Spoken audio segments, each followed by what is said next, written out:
Hiya, it's Amanda here from Lolli Lulu Crafts, and today I thought that we would do a Halloween card. I know it's a little bit late, but I thought it would be fun. I noticed that you guys had been watching some of the older ones, so I thought I would give you a new one.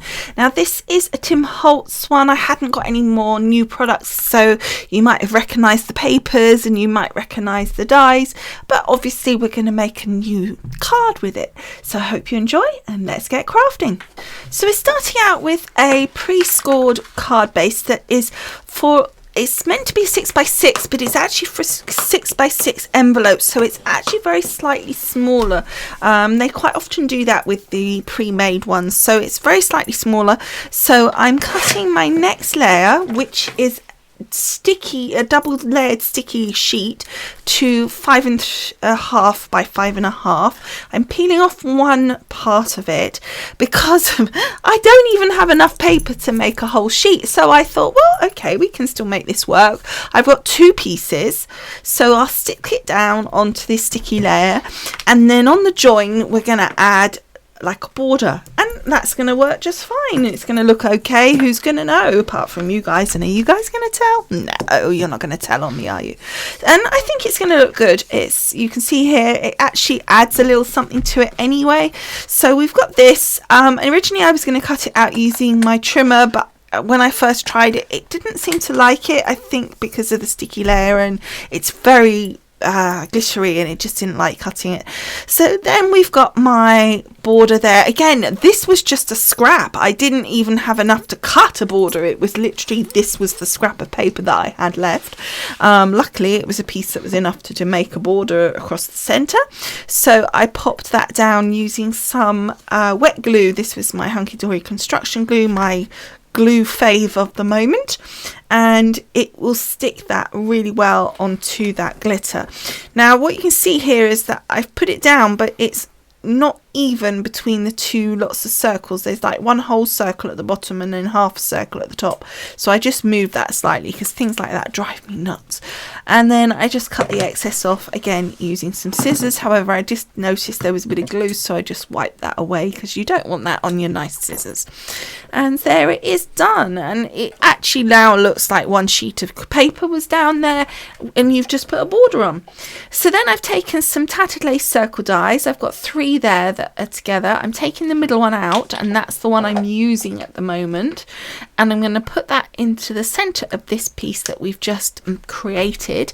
It's still got the backing on the other part of the sticky layer on the back there, so because of that, and because it's quite thick, I didn't think that the circle was holding with the magnetic platform entirely, so I just used some tape as well, and as you can see it cut through fine. I just ran it through a couple of times just to be sure it would cut through, and as you can see it's perfect.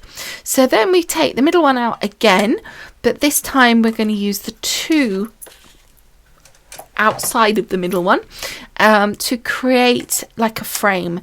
And again, this was just like another scrap. It was literally all I had, and so I was trying to make use of all these bits that were left over, and like all these circles that are left, and these little scraps I'm keeping because, you know, they'll work out. I've been using this particular, it's a lost and found paper pack for I think it's just called Halloween, and I've had it a couple of years and I've been using it, and it's got some fab papers in it, and I've been using it for a long time, so it's been working for me well, and so I keep all the bits, and even this little bit of black was in there as well. So we're cutting out from the Tim Holtz I think it's called Frightful Things set, the little spider and the spider's web.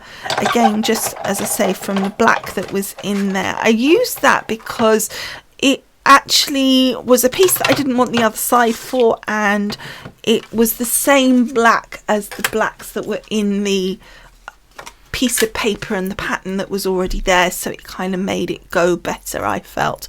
Other blacks kind of, it's surprising how many versions of black there are, and it didn't go. So we've got my little spider here, and then we've got the little web, and it's very easy actually to pop out once you just, again, I just ran it through a couple of times just to be sure that it would cut out beautifully.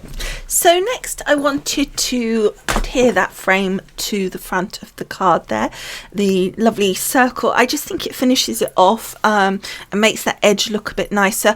And what we've done is we've cut it slightly bigger on one side and slightly smaller on the other side to the circle that we've cut out as the aperture, and that way we know it's going to cover the aperture fine. And obviously the only issue with that is that you can sometimes get a little bit of glue on the other side where you don't want it, so I just ran a damp, like a little tissue round, just to get rid of that excess glue, and that was perfect. So we're just going to leave that to one side to set for a few minutes, and then once that was done I peeled that backing off. And how come, you know, this worked out really well. I hadn't even thought of this part, and I was just like, hang on a minute, I want to stick this acetate down, why don't I use the sticky layer that's already there?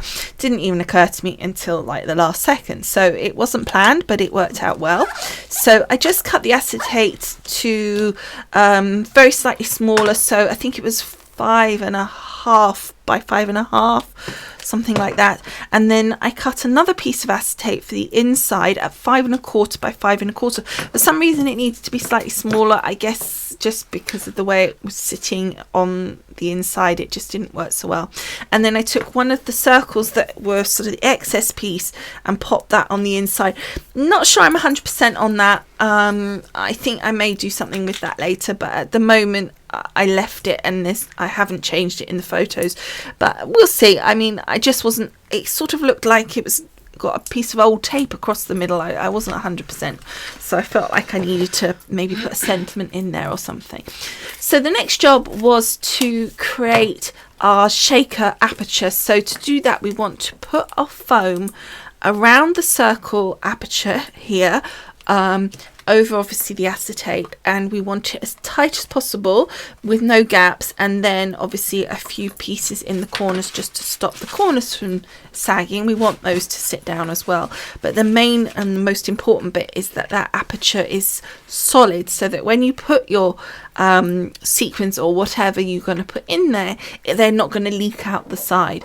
Now before we put that down and create our actual shaker card, the next thing I wanted to do was actually put the decoration on the front of this piece here where the acetate is. It just, I felt, was going to be easier to do it at this point in time.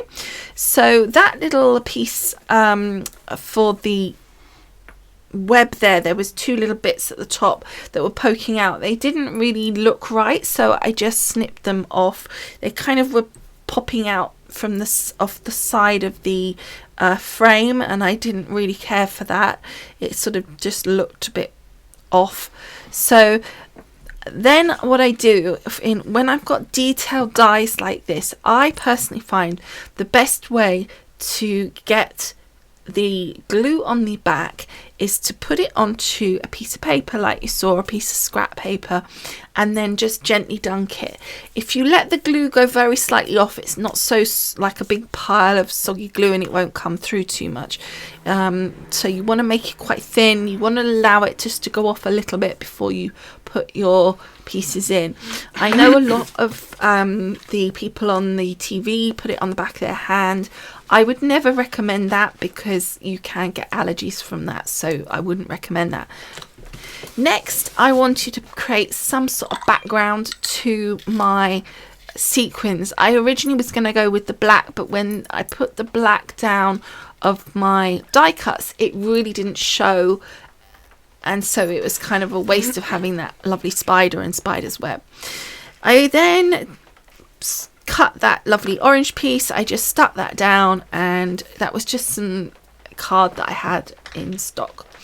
I then put my sequins down. Now you can do it two ways. You can put them into the actual aperture of the piece where you've got the foam, but what I find is then you're trying to line up the card and you can't see what you're trying to line it up with.